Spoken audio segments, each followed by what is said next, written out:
ओम गंगणपतये नमः। नमस्कार प्रिय दर्शकों, आप सभी का दिव्यव्रत ज्ञान चैनल में बहुत बहुत हार्दिक स्वागत है। वृश्चिक राशिफल जुलाई माह 2022 मासिक राशिफल का विश्लेषण बताएंगे।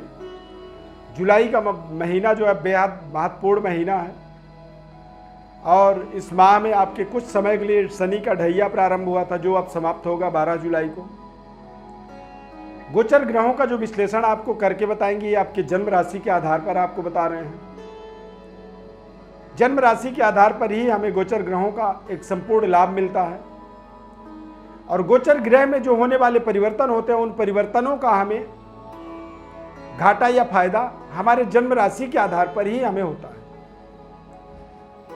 इसीलिए जो भी आप राशिफल देखते हैं, उनका गणना, उनकी कैलकुलेशन, चाहे किसी भी प्रोग्राम में आप देख रहे हो, किसी के भी कार्यक्रम को आप देख रहे हो, आप ये समझें कि आपकी जन्म राशि के आधार पर ही वो बता रहे हैं। यदि कोई नाम राशि कहता है और गोचर ग्रहों का आपको विश्लेषण बताता है, तो मैं उस चीज़ को आप खारिज कर सकते हैं। वो एक तरह से तरीका ही गलत होता है। एस्ट्रोलॉजी में गोचर ग्रहों का जो वर्णन होता है, वो दरअसल जन्म राशि के आधार पर ही होता है। फल दीपिका शास्त्र में लिखा है कि क्रमेण भाग्योदयमर्थ हानिम जयम भयम शोकम रोगतांश्च, यानी कि चंद्रमा से जब हम चंद्रमा की प्लेसमेंट को जब देखते हैं तो क्रम से बताया गया है कि क्रमेण भाग्योदयमर्थ हानिम, यानी कि जब चंद्रमा प्रथम भाव में हो तो वो भाग्योदय करता है, द्वितीय भाव में धन हानि, तृतीय भाव में विजय। इस तरह से जो व्यवस्था है वो जन्म राशि के आधार पर। वृश्चिक राशि का आपको संपूर्ण विश्लेषण बताएंगे। 12 जुलाई को शनिदेव का ढैया समाप्त होगा।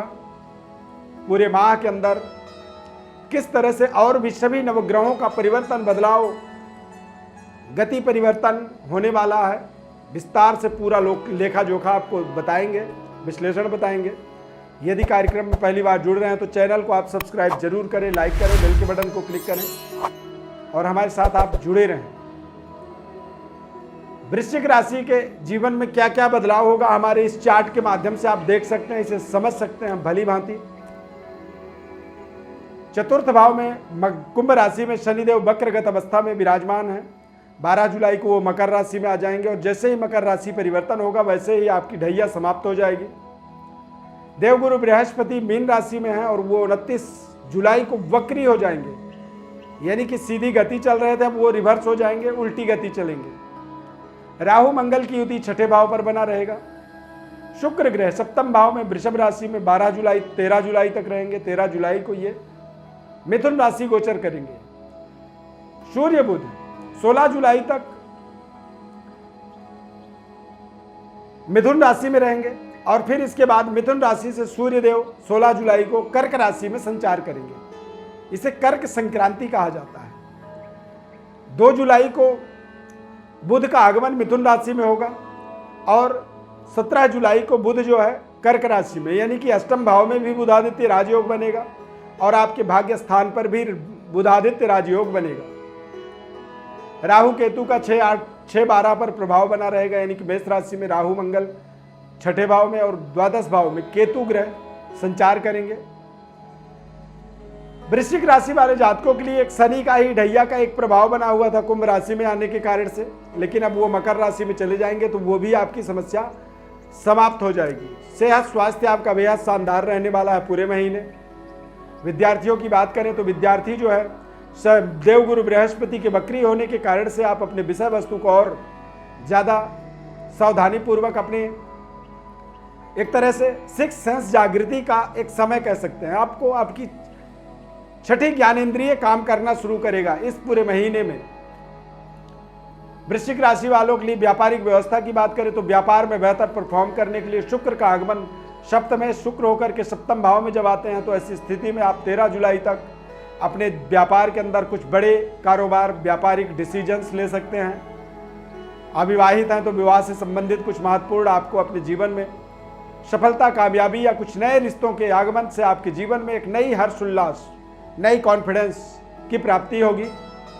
बुधादित्य योग यानी कि 10वें भाव के स्वामी अष्टम भाव में विराजमान रहेंगे, बुध के साथ विराजमान रहेंगे और बुध आपके जन्म पत्रिका में लाभ के स्वामी हैं। यानी कि इस समय पूरे अवधि में 16 जुलाई तक दशमेश और लाभेश यानी कि आपके कार्यक्षेत्र के स्वामी और लाभ के स्वामी दोनों ही अष्टम भाव में विचरण करेंगे। बुध का विपरीत राजयोग बनना ये अपने आप में अद्भुत है। कुछ अचानक अनसर्टेन अपने जीवन में कारोबार कार्य क्षेत्र के अंदर एक बड़ी डेवलपमेंट की आपको कल्पना करनी है। करियर में, जॉब में, नौकरी में आप हैं तो आपको थोड़े से अपने जिम्मेदारियों को उचित तरीके से पूरी जिम्मेदारी पूर्वक अपने जिम्मेदारियों को निभाना जरूरी होगा, अन्यथा बॉस के साथ आपके रिलेशनशिप में थोड़ी सी कमी आएगी, कुछ डिस्प्यूट हो सकता है। हालांकि 16 जुलाई के बाद सूर्य का राशि परिवर्तन कर्क राशि में होगा, यानी कि आपके भाग्य स्थान पर सूर्य देव का आगमन होगा। दशमेश भाग्य पर जब आते हैं तो ऐसे समय में कई बार हमारे जीवन में पिता और पिता तुल्य लोगों के द्वारा हमारे जीवन में भाग्योदय का हमें मार्ग मिलता है। पैतृक विरासत के अंदर की कुछ नई जिम्मेदारियां मिल जाती हैं, पैतृक विरासत की प्राप्ति हो जाती है। और कई बार सूर्य देव का भाग्य में जब गोचर होता है तो हम थोड़े से अति आत्मबली हो जाते हैं, ओवर कॉन्फिडेंट हो जाते हैं, हमारे अंदर अहंकार का बढ़ावा होने लगता है और हम अहंकार बस कई बार अपने तय समय पर अपने नैतिक जिम्मेदारियों को नहीं निभा पाते हैं और बाद में हमारे लिए वो परेशानी का कारण बन जाता है। हालांकि 17 जुलाई तक बुध का अष्टम भाव में गोचर होना ये आपके लिए अनसर्टेन तमाम तरह की उपलब्धियों को, तमाम तरह के लाभ को देने वाला होगा। वृश्चिक राशि के अकॉर्डिंग यदि आप समझेंगे तो राशि स्वामी मंगल और केतु राहु की युति छठे भाव के अंदर रहेगा, यानी कि आप बेहद पराक्रमी रहेंगे। एक्टिव मोड पर अपने कार्यों को करते चले जाएंगे। इस समय पर आप अपने शत्रुओं पर विजय प्राप्त कर पाएंगे। गुप्त शत्रुओं का एक निराकरण आपको मिलेगा। गोपनीय तरीके के जो षड्यंत्र होते हैं उन षड्यंत्रों से आप बाहर आएंगे और कुछ पुराने जो कर्जे थे आपके दिमाग में, जो टेंशन तनाव पैदा कर रहे थे, उन कर्जों का निराकरण आप कर पाएंगे। अब यदि हम कोई कर्ज की चुकता करते हैं, कर्ज का निराकरण करते हैं तो हमारे पास कहीं ना कहीं से धन आता है, धन लाभ होता है, तो हम उन पुराने कर्जों का निपटारा करते हैं। यानी कि कुछ ऐसे रुके हुए धन, कुछ फंसे हुए आपकी संपत्ति, प्रॉपर्टी, पैसे की प्राप्ति आपको होगी। सरकार के माध्यम से आपको कुछ विजय की प्राप्ति होगा। सरकार की तरफ से आपको आपके पक्ष में कुछ बड़े निर्णय आना। विवादास्पद कुछ परिस्थितियां थी, कोर्ट में कोई केस चल रहा था, वहां पर आपको विजयी मूवमेंट मिलेगा। कोई पारिवारिक व्यक्ति ही आपके जीवन में कोई षड्यंत्र कर रहा था, उस षड्यंत्र से आपको एक बड़ी निराकरण यहां पर प्राप्त होगी। और रोग, शारीरिक कष्ट, परेशानी कुछ चल रहा था, उस परेशानी का भी आप जुलाई के महीने में देखेंगे कि आपको बहुत शानदार तरीके से कुछ ऐसे ट्रीटमेंट मिल गया, कुछ ऐसी मेडिसिन दवाई मिल गई, कुछ ऐसा आयुर्वेदिक दवा मिल गया, जिससे आपका वो बीमारी संपूर्ण जड़ से ही उसका एक निवृत्ति आपके जीवन में हो जाता है। तो ऐसे तमाम तरह के आपके जीवन के जो संघर्ष हैं, उन संघर्षों से आपको निराकरण प्राप्त होगा। और जब आप निराकरण प्राप्त करते हैं तो अपने जीवन में एक बेहतर डेवलपमेंट, बेहतर सफलता, बेहतर कामयाबी की ओर आप अपने आप को आगे बढ़ाते हैं। प्रिय दर्शकों, वृश्चिक राशि के अंदर जब शनि की ढैया समाप्त होता है 12 जुलाई को, उसके बाद आप देखेंगे कि फिर से आप अपने पराक्रम को, अपने वास्तविक विषय वस्तु पर फिर से गहराई से पुनर्विचार करने लग जाते हैं और अपने प्रोजेक्टों को और बेहतर तरीके से पराक्रम करके, अपने मेहनत करके अपनी प्रोजेक्टों को पूरी तरह से सफल बनाते हैं। देवगुरु बृहस्पति इस माह में वक्र होंगे, तो ऐसे समय में देखा जाए तो बच्चों की तरफ से आपको बेहतर शुभ समाचार प्राप्त होगा। फैमिली प्लानिंग कर रहे हैं तो फैमिली प्लानिंग में आपको एक बड़ी खुशखबरी कंसीवमेंट की मिल सकती है, या फिर नए नन्हे मुन्ने संतान के जन्म से आपके परिवार में एक नए तरह की आवाज़ सुनने से, एक बच्चे की किलकारी से आपके परिवार में बेहद सुखद और मधुर वातावरण की प्राप्ति आपको होगी। ये समय अपने आप में आपके लिए बेहद सफलतादायक। सप्तम भाव में विराजमान होने से आपके संबंधों में बेहतर अनुभव, जीवन की एक विशेष तरह की सुख की प्राप्ति आप यहां पर कल्पना कर सकते हैं। विपरीत लिंग का आपको विशेष सहयोग मिलने वाला है, यानी कि आप पुरुष हैं तो महिलाओं का सहयोग मिलेगा। महिला है तो आपको पुरुषों के माध्यम से आपके जीवन में, आपके व्यापार में, आपके करियर में, कार्यक्षेत्र में बेहतर डेवलपमेंट के लिए तमाम तरह का पुरुषों के माध्यम से आपको सहयोग मिलेगा। तो पूरे माह, पूरे समय, पूरी जुलाई के महीने को आप अपने माइलस्टोन के रूप में देख सकते हैं। जीवन के सर्वश्रेष्ठ स्तर को टच करने के लिए देख सकते हैं, या फिर जीवन के एक महत्वपूर्ण भाग्योदय के मार्ग को यहां पर आप प्राप्त कर सकते हैं, जिससे आप अपने भाग्य के उदय को होता हुआ देखेंगे। राजनीतिक गतिविधि में जुड़े हुए हैं तो अच्छे राजनीतिक सफलता का एक कल्पना कर सकते हैं। व्यापारी हैं तो व्यापार में बड़ी सफलता,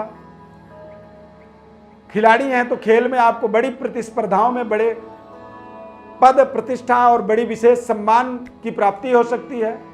देश विदेश में आपको एक बड़ी यश, कीर्ति, ख्याति की प्राप्ति आप देख सकते हैं।